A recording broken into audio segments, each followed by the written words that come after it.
And so when you're a professional bodybuilder with thousands, if not millions of fans, and you commit to doing a competition, you do the competition. You don't back out unless you have a legitimate reason.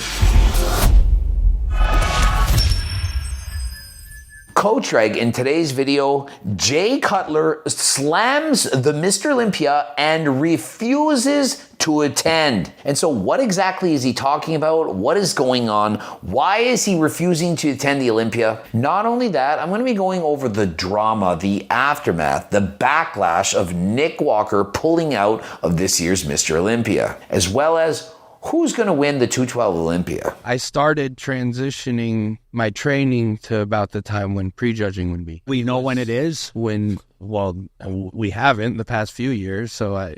Want to rant? And so in a podcast, Jay Cutler has stated he's not going to attend out of protest. He refuses to go. It's gone on long enough. Remember, Jay Cutler is a former Mr. Olympia champion, and you would think that these guys would actually listen to him. I refuse to go on Friday night. I won't be at your prejudging because I refuse. It's so disrespectful. You know, if they told you guys, you're going to be on at 9. And they put us on it.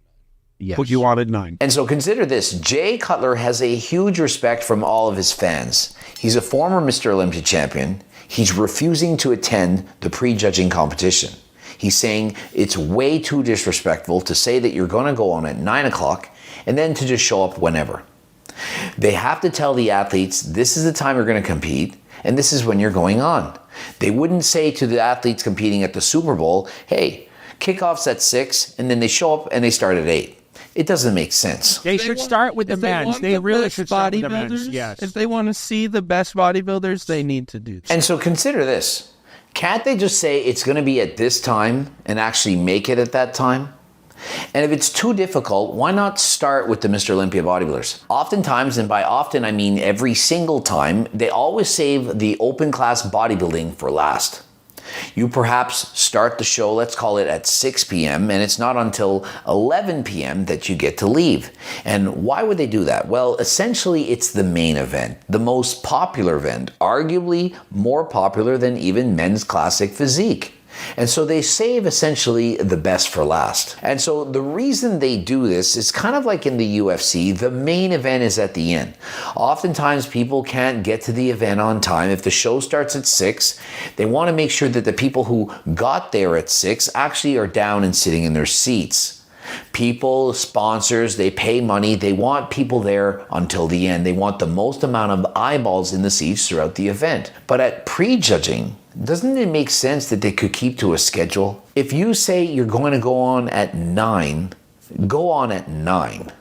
It shouldn't be that difficult. They've been running bodybuilding shows for decades. Can they not just do the same thing year after year? All due respect to the other divisions, we love them, but like, if you want to see the best peaked open guys, it's called the Mr. Olympia. And you got to tell us when we're going to be on. Jay Cutler is saying it's the Mr. Olympia for a reason. It started with male bodybuilders. It started as the Mr. Olympia. It's still the Mr. Olympia. And so why can't they just highlight the Mr. Olympia competitors and put them on first? Now, well, I'd like to address this by saying they do get the most prize money. And so, for example, when Chris Bumstead wins this year's Mr. Olympia, he's going to get less money than when Derek Lunsford wins this year's Mr. Olympia. And so the Mr. Olympia male open class bodybuilders are still getting the most amount of money. And so I'm not sure if they can actually put the male bodybuilders first. It likely would affect the sponsors, people who are going to the shows. Perhaps it would change the amount of prize money these athletes can get. And so I'm certain that they've thought about this. And if it was actually conducive to making a better competition, they would put the open bodybuilders first. Jay is 100% correct. The only reason these other divisions exist is because the Mr. Olympia. No wonder the guys all seem off the past few years. It's a shame. The Arnold will take over as the #1 show real soon. Having the guys come out for prejudging at midnight is absolutely and all because of these utterly pointless bikini and wellness categories dragging the day out. Get rid of that utter garbage. Now, personally, I don't see the other categories as garbage. I just see it as it goes on for too long. When you're at the Mr. Olympia, what you want to see is the best of the best. You don't need to see 50 competitors who qualified for the Olympia because there's so many competitions. You need the best of the best. There's no reason to have anything more than 20. Whether it's bikini, wellness, I don't care the category, there's no reason to be better than 20. You're telling me, oh, I made it to the Olympia, fantastic. You got what place? 53rd. I don't care. If you're not in the top 10, I don't even want to see you. That's my honest opinion. If you're not placing in the top 10, there needs to be no time for you on stage. Yeah, you spent all year dieting, you spent all kinds of money, whatever. It's the best of the best. And with that Super Bowl example, we see the two best teams facing off. We don't see 11th and 12th place, and we don't see people fighting for 15th. And so my opinion, decrease the amount of people that are competing, the time they spend on stage, and focus on the top athletes. Now let's transition into who is the best of the 212 guys. By a mile, it's Keon Pearson. It makes no sense, and as of late, his physique has gone viral. One, for the fact that he's actually brought it. He's now shredded, he's conditioned. In the past, he couldn't bring the physique. This year, he's so shredded that when people think of dick skin, they literally see a dick on his quad. He shakes the leg, spins around, flexes, and what do you see on his thigh? He's literally got a Cox Maximus. It's a new muscle on the leg, the Cox Maximus. Have you seen this? Keon Pearson, people are saying, well, he should move to open. The guy is still several pounds under the weight cap for 212, and so there's no reason for him to move up, other than the fact that the open guys win way more money. And he's gotten so good at this point that I do believe he's going to dominate the 212 class, and he may in fact in the future want to compete in open. And why shouldn't he? Just because he weighs under 212 pounds doesn't mean he can't be competitive in the open bodybuilding class division. And so if he can make a top 10 in the open class while moving up, why not do it? Well, personally, I would rather see him stay in 212, try to maximize his weight in that weight class. He wouldn't have to push as many supplements by staying in that weight class. But in the past, we've seen guys like Hadi Chopin, we've seen Derek Lunsford move up and actually win the Mr. Olympia title. And so could Keon Pearson possibly be the next one to do this? And so essentially, he looks like a slightly smaller version of Derek Lunsford. And so trust me. And so essentially, this guy could be C-bum of the 212 division, winning year after year after year. And so it's time for an update on Nick Walker. It's been a couple of days. Now, many people have said I went too hard on him, that he had many excuses. And the biggest excuse was people saying that he must have had bunk gear. It's not his fault. He had fake steroids. Do you really think that a man at this level, one of the best bodybuilders in the world, is buying his gear from the guy from Bangladesh, that he's typing a search looking for discounts around the world and he got some fake bunk gear? I highly doubt that he goes up to the gym and looks for the biggest guy in the gym and says, bro, you got any trend?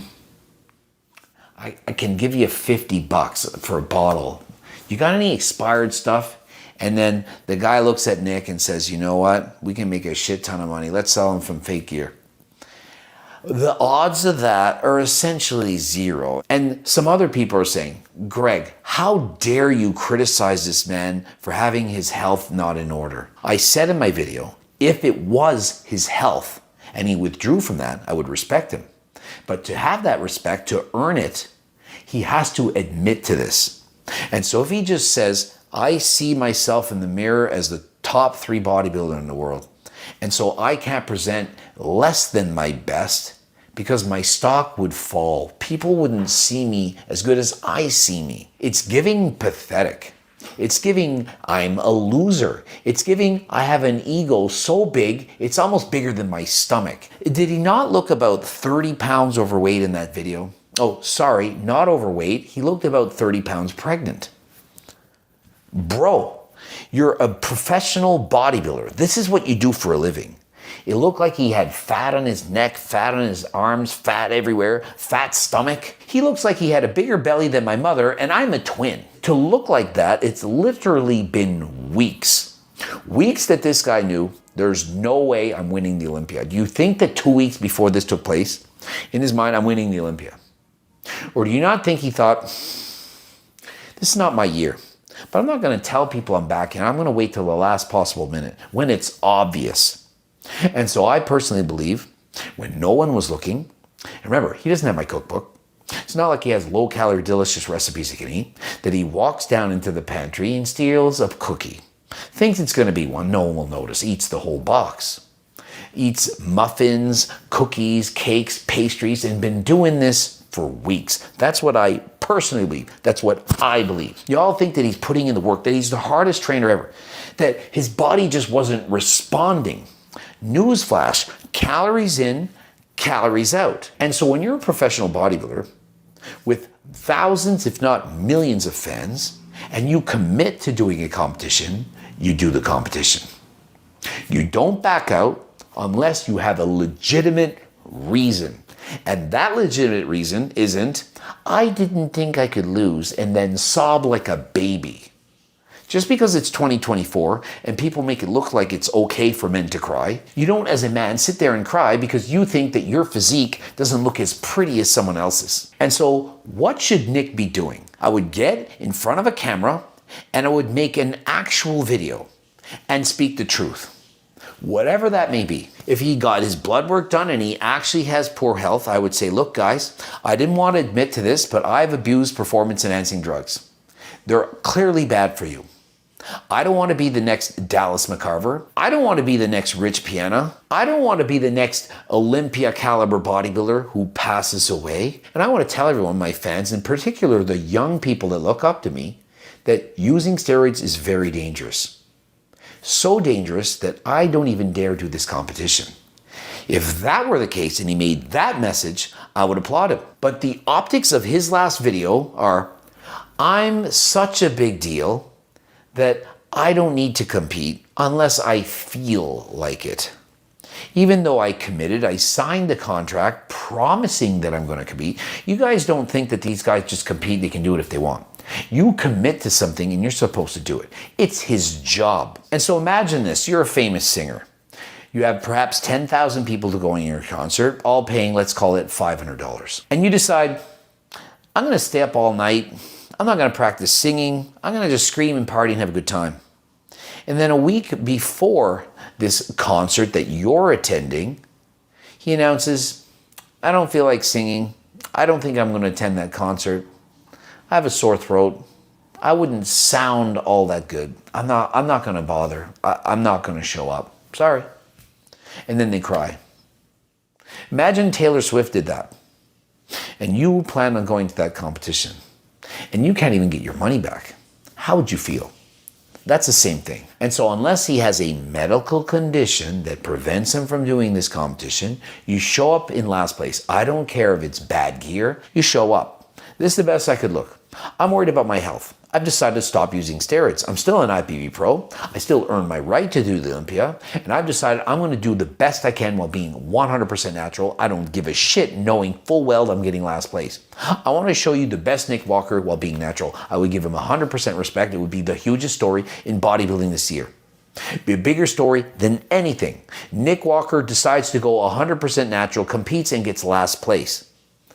Respect 100% earned. But to say I can't compete because I couldn't get in shape?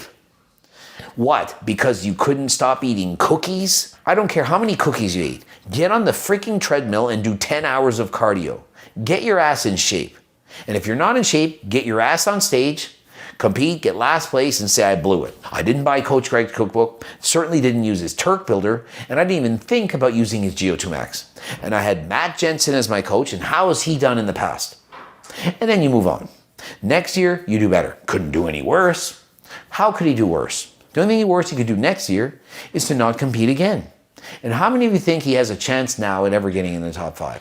How many people do you think are as excited to see Nick in 2025 as they were in 2024? I don't care if his stock's falling, you still show up. So let me know in the comment section, did I go too hard on Nick? Does it matter the excuse? Does anyone believe he was being truthful, honest, open, and transparent in that video? His coach comes out and says this reason, that reason. Is it really a reason? And some of your people are saying, he doesn't owe us anything. He doesn't have to talk about his health. Doesn't he though? And so really think about that. And don't forget, if you want to show up in the best condition that you could be, especially if you're 100% natural, Turk Builder, GO2 Max, cookbook. That's what you want to get. That's the stack. Code Greg, 15% off. Click the link in the description. And until next time, I am out.